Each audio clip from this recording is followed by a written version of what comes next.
Hi lobbers and gentlegrams, in today's episode of the second panel coming from the second channel, we're gonna dismantle and handle the damsel in distress, Playboi Carti. I'm getting pretty lazy with the nicknames and the rhyming on this second channel. You want some real bars? Check out the main page. But yeah, we gotta talk about Playboi Carti because he's been on a run that we haven't seen from many major players within hip-hop, at least in the mainstream. I would say this entire decade. Arguably, he is at the forefront of hip-hop superstardom if you're talking strictly the 2020s. I don't even know if this decade has a big three. Who would they be? Playboi Carti, NBA Youngboy, and what, Rod Wave? That's from a mainstream perspective. If we're talking real hip-hop, I gotta go with my guy Denzel Curry, or maybe even Pusha T. I mean, aside from the Clips project he dropped, he's got some amazing solo work this decade. Tyler, the Creator as well, Jid, Freddie Gibbs, Nas. Nas has been going crazy in his third decade in the game. But let me not get sidetracked here. Playboi Carti, he had the biggest first week sales number for a hip-hop project in 2025. And this was the first project he released in over 5 years. His last one before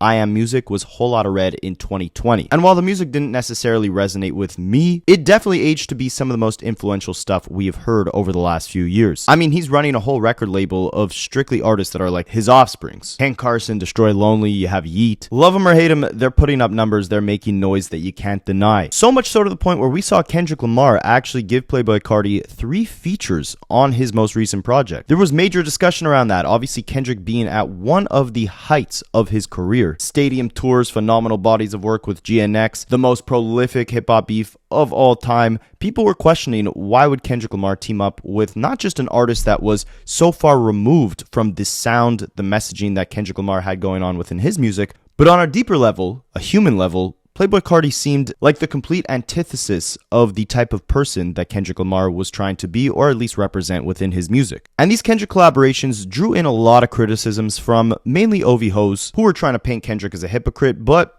also some fans of Kendrick Lamar who didn't really understand how he could spend a good chunk of 2024 completely dismantling the awful characteristics that he believed Drake possesses, pushing gambling on the youth, not being an active family man, demoralizing women, and, you know, the whole certified lover boy, certified PDF stuff. And then beyond the battle, beyond his criticisms of Drake, we saw him seemingly proclaim that there needs to be a line drawn in the sand between the toxicity within the culture, within society as a whole, versus what Kendrick Lamar represented, the mission that he was on. And those ideas were encapsulated on Watch the Party Die, right? I mean, the title is self-explanatory, even though the song never really had a title, but seemingly was, it's time to watch the party die. It's time for the gluttony, the degeneracy, the propaganda, the violence. We need to kill all of that off and rebuild this culture from the ground up. So people were confused. If that's how he truly felt, why would he then go on to collaborate with Playboi Carti, a man who seemingly embodies a lot of the toxic traits that Kendrick discussed in his Drake disses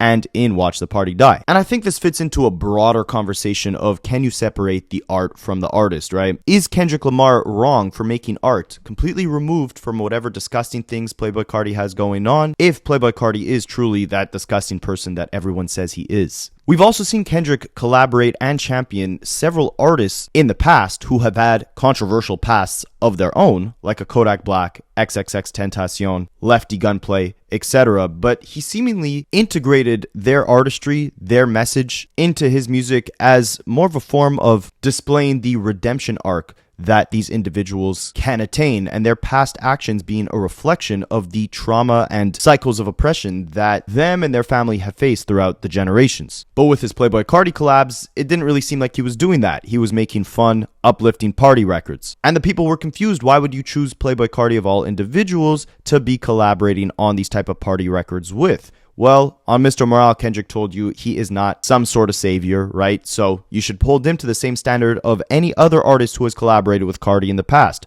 For all the OV hoes who are trying to criticize Kendrick for this, Drake has multiple collaborations with Playboi Carti. Playboi Carti has not been banned from any major festivals. He's currently partnered with the biggest touring company in music, Live Nation, for his tour that he's on right now. There are so many different features and rappers on his latest project, it'd be too long to list out in this video. My point is, he's not canceled to any degree.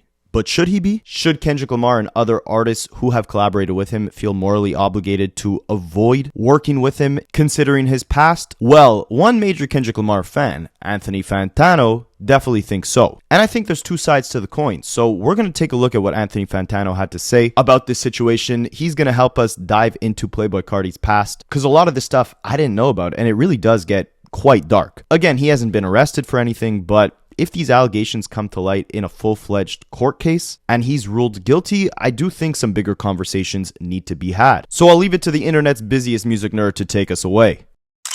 Playboi Carti, rapper, songwriter extraordinaire, one of the hottest and most relevant and most in-demand artists at the moment. Someone whose shine is so bright and intense right now.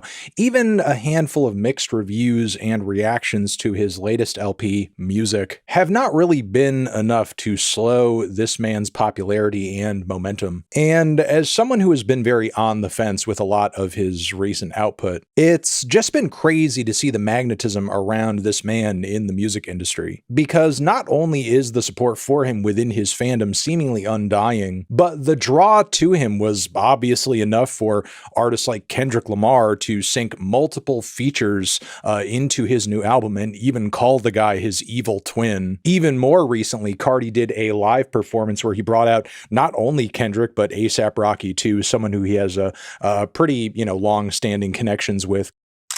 Yeah, I mean, I think the whole, Kendrick calling him his evil twin, that plays into the whole vampire goth theme that Playboi Carti has going on within his music. And of course, Kendrick calls himself the boogeyman. So them being evil twins, it's fitting. But I do understand how in the context of what Carti is accused of, that bar doesn't necessarily age very well. It's also important to note that, again, we'll look at both sides of the coin, but on the side in defense of Kendrick Lamar, one of his close affiliates, Hidda J3, is friends with Playboi Carti. So that's likely where the connection has stemmed from. Hidda J3 did go on when they first did their collaboration to say that Kendrick's connection to Carti stems back years and years at this point. And we know, through the different artists that Kendrick had on GNX, all the people that he brought on stage with him at the pop-out show, his mission in 2024 seemed to be about unity, right? So these Carti collaborations would make sense if this is someone who is close friends with someone in Kendrick's close circle. Carti did perform on Kendrick's GNX tour in Atlanta. Kendrick came out to Carti's show in LA. And listen, there is obviously a conversation to be had about, again, separating art from the artist, especially if this person seems like they're on a path to redemption. It'd be hard to have any collaborations in music, in movies, in any field if you were holding a magnifying glass to everybody's past. But that doesn't excuse what they do in the future. We saw this with Kanye West, right? He made some horrible comments at the end of 2022, but he was still able to have the entire world collaborate with him in 2024 on his Vultures project.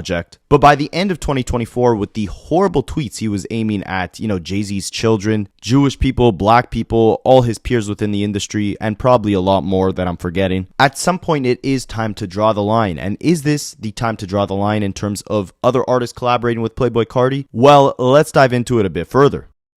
Now, this is all fine and well and good, but what I personally find to be disturbing and concerning is the continued deafening silence around stories like these, where it's been revealed that Carti is facing allegations and, I guess, charges over an assault that supposedly happened at the start of this month, October 2025, against his girlfriend and a limo driver, and allegedly Carti even threatened to shoot the driver. There's even dispatch audio around this ordeal that's leaked in the wake of this story getting out there. It would be one thing if this was like a completely isolated incident that didn't make sense in the, greater narrative or, context of Carti's character. But Carti has in fact faced allegations like this before from his ex-girlfriend, Brandy Marion.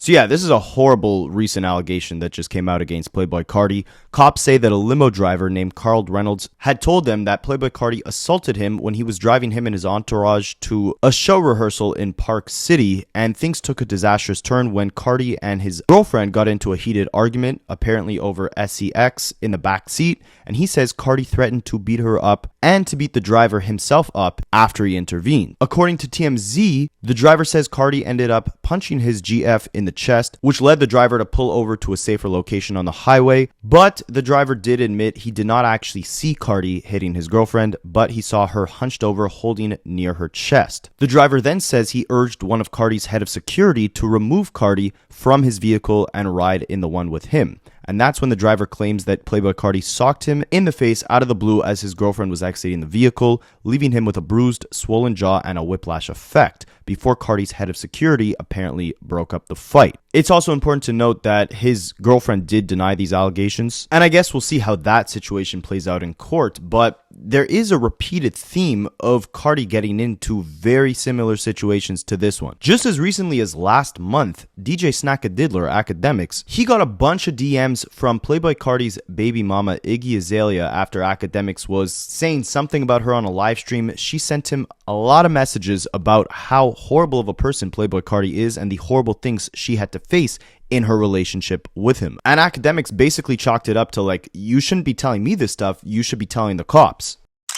Yo, you know what she was talking in my DMs? Talking crazy! But she was snitching though. She was saying federal shit. She was saying shit that she like, oh, Carti did this. She wanted Carti to go to the feds. Oh, he did this to me, that to me. Hurt, telling me what he did. Oh, I was pregnant. I don't care. You said you lazy motherfucker. You still ain't addressed all this shit yet that I done told you? Because you wanted me to bring it up. Don't tell me your secrets. I don't care what you got going on, Playboi Carti. And for now, I mean, I don't know if you could chalk this up as hearsay. I don't know what the right term would be for this. You have Iggy Azalea, his ex-girlfriend and the mother of his child, detailing stories of abuse. And then you have this limo driver who's detailing as recently as October 2025 details of Carti abusing his current girlfriend and the limo driver himself. I say hearsay because there was a very real arrest that Carti faced when he allegedly assaulted a pregnant girlfriend that he had in 2022. Let's watch Fantano dive into this. Many Carti fans may know this as the story of him putting hands on and choking his pregnant girlfriend at the time, which for months and months and months now, there has been police body cam footage of, her interacting with authorities, retelling the goings on, the altercation, everything, showing injuries at her back and her throat. How did he attack you? I'm standing there and he just ran up on me and grabbed me by my neck. Pushed me down on the trees. I think I scraped my back. Oh, so you was outside? I can't really see. Yeah. Can you change the address I couldn't to see Tree Road? but it just hurt right now. And then I get up, try to get into my car, and then had someone else coming and pulling me out of my car, covering my mouth when I pressed the The other dude was afraid of No, this? it was a woman. Oh, the other woman. And there was two dudes also. What did he do? I don't even want to mention what he does. Why not? Just because it's just gonna escalate. It's just hard because they always like hold it against me, like, oh, you really want to ruin this person, like. It's not holding it against you if he attacked you. I know, but it's still like a part of me that's just like, this is my kid's dad, and it's just hard. It's just like, yeah, I don't want to call the police. I don't want to have to make a police report because you are the father of my child, but I don't really know what to do. So, and they all, like, when I'm trying to call the police, they're like dragging me out of my car and covering my mouth, and I'm just like, I don't know what to do at that point. Yeah, step out. He wants to take a picture of me. A lot of the redness went down. Yeah. Turn around for me. Yeah, they go down. And we have marks here. And just the back one more time. Just so you have bruises on your back too? Oh my goodness. Okay. Even more recently, there's actually been newly surfaced video of her talking about all of this at the station too. And so other than pushing you down and choking you, and I know you said you couldn't breathe, were you gasping for air and were you asking him to let you go? I was trying to, but I couldn't even. I was scared. At that point, I'm like, oh my gosh, I'm gonna die. Oh wow. Or I'm gonna pass out or something. In an absolutely tough to watch, heartbreaking moment, she goes on to describe being made to carry Carti's kid, even though she personally did not feel ready to do so. So this time, when you found out you were expecting the baby, he wasn't happy. This is what he wanted out of anything. I wasn't ready. This is what he really wanted. So what's the problem? I don't know. Ever since I found out, it's been more aggressive. Just mean. Before I was pregnant, he would always, I don't know, he would treat me better than he treated me now, just knowing that any second, I could leave him and do whatever I wanted. But now that I'm pregnant, And this is what he told me. He's like, now that you're pregnant, you can't do that. So I don't know why he feels like that, but it's like he can do whatever and say whatever because I'm pregnant and I have to depend on him. Again, absolutely harrowing and frankly gut-wrenching stuff. And I mean, this is absolutely horrible. I read something really disturbing where someone said that, unfortunately, people who are, serial abusers who have a history of repeated domestic abuse, they tend to get more violent when their significant other is actually pregnant. And I mean, it's really hard to watch. I mean, especially the fact that she doesn't want to go to the cops. She doesn't want to get this man in trouble because she has love for him, right? She doesn't want to see his entire life be destroyed. And I imagine Iggy Azalea probably going through the same thing, of course, if these allegations are true. I'm not saying she's lying. I just don't want to, put something on someone as horrible as this before any actual sentence is officially ruled. But this is pretty concrete enough evidence to show that at the very least, this one girlfriend that Playboi Carti had that we just watched the body cam footage of was horribly tormented and traumatized by whatever situation she had going on with him. And there's a much larger discussion to be had about, would the term be victim's remorse when a victim, doesn't want to come forward because they're possibly ashamed or they don't want to hurt the person that they were in love with, which is just awful to think about because they have to live with this trauma, right? And it also lets the abuser off scot-free to go and think he could get away with these type of actions in the future, which may or may not be what we're seeing with Playboi Carti. Again, a lot of these situations sound eerily similar to one another. And, I'm not a legal expert, but would it take one of these women actually going to the authorities and pressing charges for Carti to face the consequences of these actions if they did happen? Or could he be faced with the consequences if someone like the limo driver presses charges or files a civil lawsuit? And regardless, it's just insane to see how these kind of things have been swept under the rug, right? Like, I didn't know about these allegations. I knew Carti had some controversy in the past. I didn't know the extent to which it went. I didn't know there was all this body cam footage. There was literal marks on this poor woman's back. I don't follow Carti that closely, but how has all this stuff been able to be swept under the rug this entire time? And not just swept under the rug, but he's been allowed to be the biggest superstar that we've seen within this generation. And Fantano has the same questions.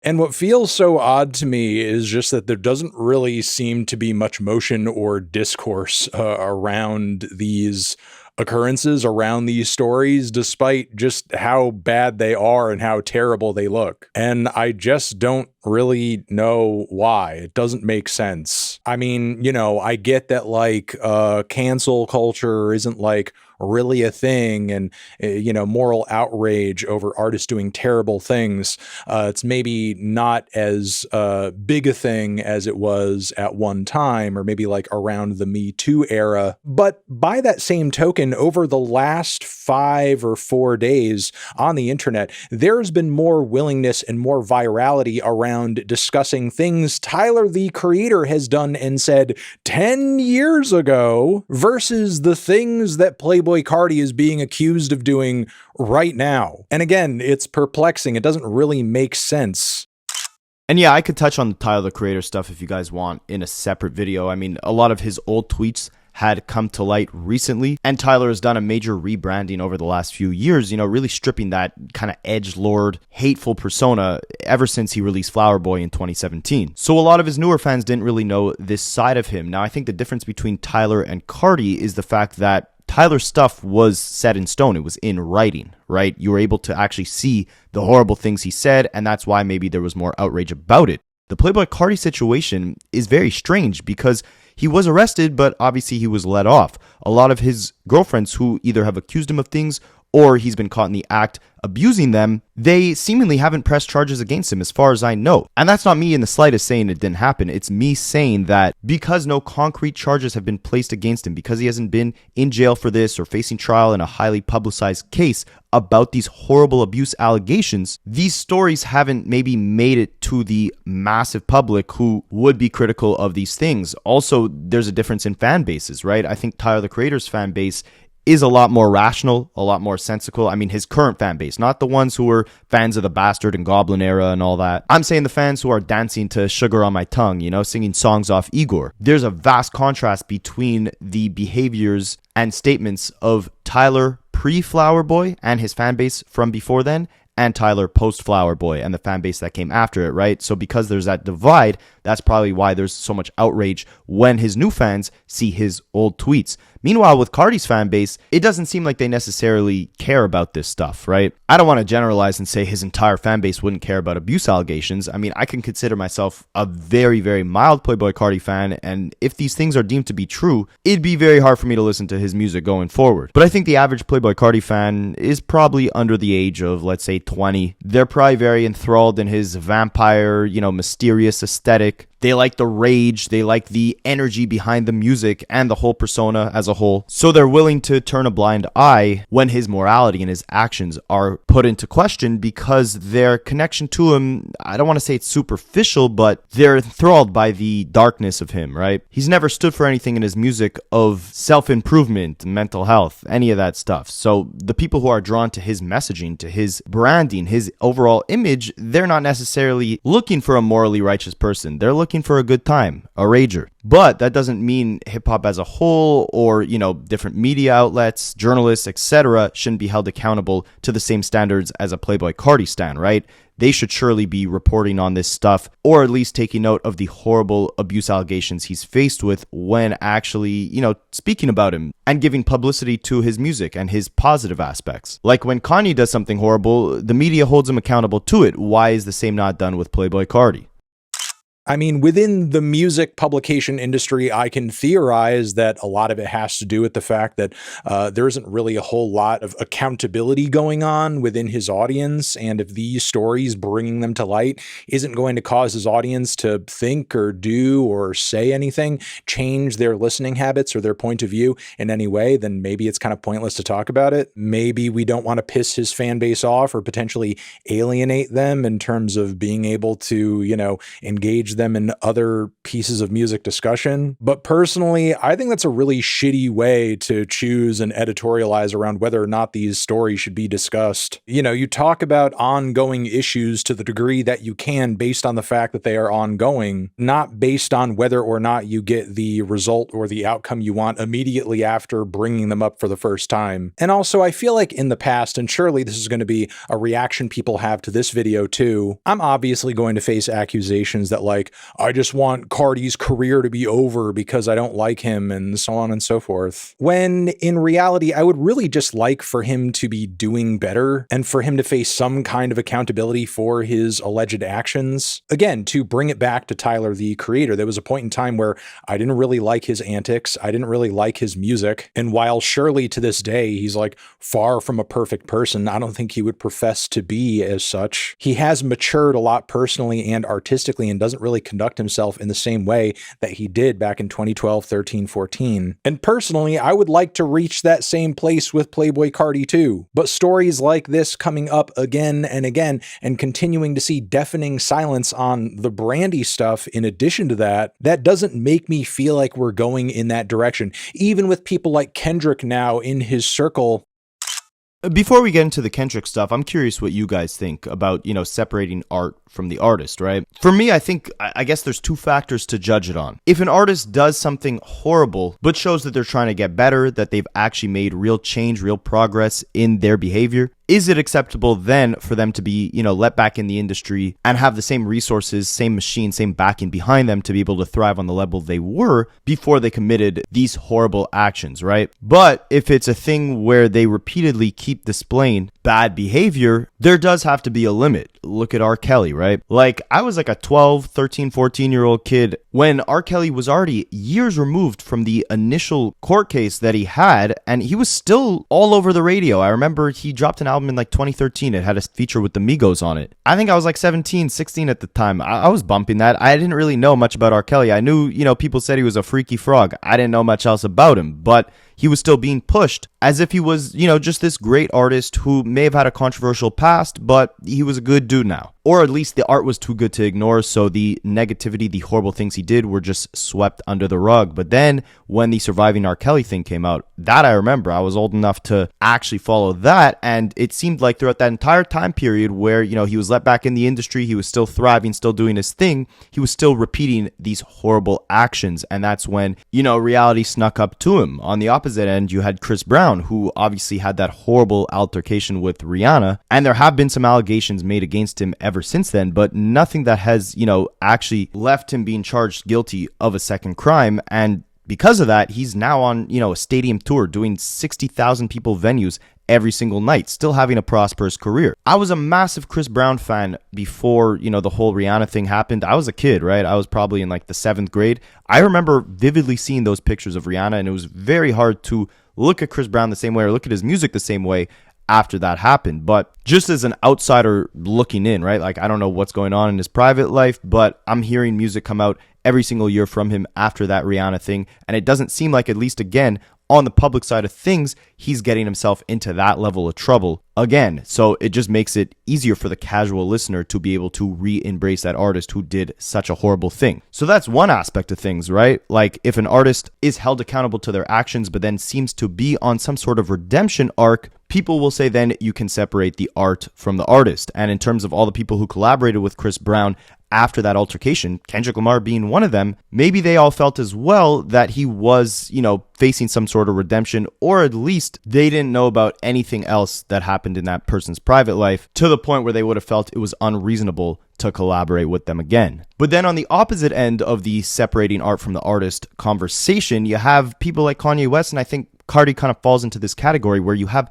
such diehard fans and your influence is so immense across the industry that it almost makes you too hard to ignore when you do come out with a new product or new music or try to break out of that cancellation, and your cult fan base is so strong that they don't let the outside noise or criticism or cancellation affect your future success. But that's where I think it's wrong. I think there is a threshold, a level of where we have to start holding anyone accountable for what they're doing, right? Kanye West, for example, is showing that he doesn't want to get help. He refuses help, but yet continues to have these episodes where he alienates himself and is really, in my opinion, creating generational trauma for his children in the future. I mean, Kim Kardashian just came out with a new, trailer for her show or whatever the case is, and she said she suffered a brain aneurysm due to the trauma she faced over her divorce with Kanye West. Kanye West was absolutely traumatizing her on social media when she started dating Pete Davidson. I'm not saying she's perfect. I don't know her. Again, the art from the artist conversation is very nuanced when you don't actually know what's going on in these artists' private life. But from what we've seen in the public from Kanye West, I mean, it'd be very hard for him to be embraced the same way he once was. And I think rightfully so. But by the same token, again, you have these cult fan bases who, no matter what their favorite artist does, no matter how horrible of a person they are, the fan base will still ride no matter what. And because of that, their success, their influence, their power will still be there. And by result, the media outlets, the blogs, whatever the case is, the main public will be forced to, at the very least, still see this artist's face pop up everywhere they go. But ultimately, you can't necessarily control what the general public, what the fans do, right, with the artist that does something horrible. But what could be controlled is how the industry embraces and engages with this artist who did something horrible. And that's Fantano's point in terms of why would Kendrick Lamar be collaborating with someone like Playboi Carti when he's faced with these allegations. Even with people like Kendrick now in his circle, who, if some of you guys remember, I was told that Kendrick connecting with him, surely that was going to create a situation where, he could be talked to or reasoned with or mentored. Yeah, again, considering that happened a while back, and now this story is coming out from the start of this month, I don't know if the Kendrick Lamar mentorship is going well. This is just so fucking embarrassing for everyone involved. And I don't know why, because we enjoy the music that certain people make, we have to turn a blind eye to the things that they do. Personally, there are tons of favorite records that I have, classic records that I know and love, where the artists involved have done terrible things long ago, maybe even before I was born. But just because that's the case doesn't mean I can't acknowledge those wrongdoings or expect or hope for or push for better if that artist is still alive, engaged engaging in that behavior and active today. And it just sort of seems like right now with Carti, there's little to no expectations, which is sad and unfortunate, not only because of what that says societally, but continuing to benefit despite behaviors and actions like these is obviously going to send the message that, like, you know, there's not really any issue or problem with doing stuff like this. So yeah, what he's saying about the whole Kendrick thing, what he's referring to is when Kendrick initially collaborated with Carti on his album back in March, Fantano was very critical of it, and he went, I believe, on the Culture United show with Justin Hunt and a panel of some other really dope content creators. When they were discussing this topic, Fantano was saying it's sort of hypocritical of Kendrick after Watch the Party Die to be collaborating with someone who is facing these type of allegations like Playboi Carti is. And in that discussion, they brought up how on songs like Meet the Grams, Kendrick, yes, was criticizing Drake for being a horrible person, but he was also offering help. He was saying you lied on the very person who could have offered you some help, and suggesting therapy, ayahuasca to, you know, strip his ego and everything. And they were saying, like, maybe behind the scenes, Kendrick is offering some sort of guidance, some sort of mentorship with Playboi Carti. Again, his whole kind of message throughout 2024 was getting rid of the toxicity within the culture, but also uniting, or at least focusing on unity within his community, uplifting people who maybe didn't get that fair shot, and because they've been victim to lesser opportunities, to harsh economic conditions, harsh neighborhoods that they were raised in, maybe they didn't make the best choices as a child or growing up, but there's always room for rehabilitation. There's always room for acceptance. And that was a very big theme on Mr. Morale, right? Stripping his ego, going to therapy and understanding his flaws so that he can rebuild himself or save himself. And I did a video on this topic back then as well, and I said pretty much the same thing, right? I think, you know, if someone does possess immense talent and they were victim to their circumstances growing up or whatever the case is, rehabilitation could be very powerful and should be encouraged and embraced. And I'm not saying Kendrick Lamar was having, you know, backstage conversations with Playboi Carti, recommending him therapists to go to and trying to get him some help. But I'm assuming if Playboi Carti really is someone who was connected to someone that Kendrick Lamar is very close to in Hit a J3, I'm assuming Kendrick Lamar most likely approached those collaborations with the intention of colliding fan bases, merging different sounds, different generations, uniting different sects of hip-hop for the greater good of music. However, it goes back to the separating art from the artist conversation.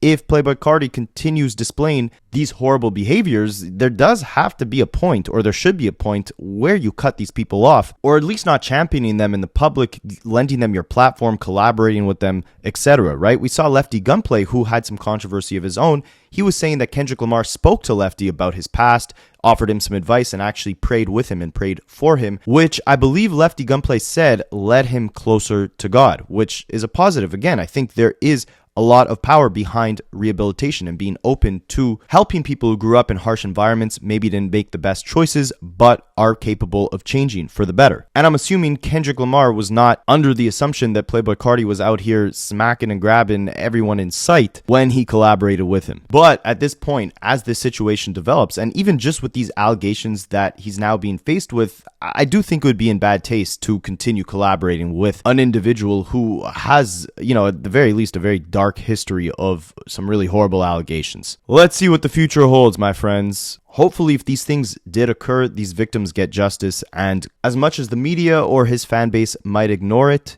if these things really did happen, the courts and the judge will not. But let me know what you guys think, and I'll catch you in the next one. I study Rapaholics for a living.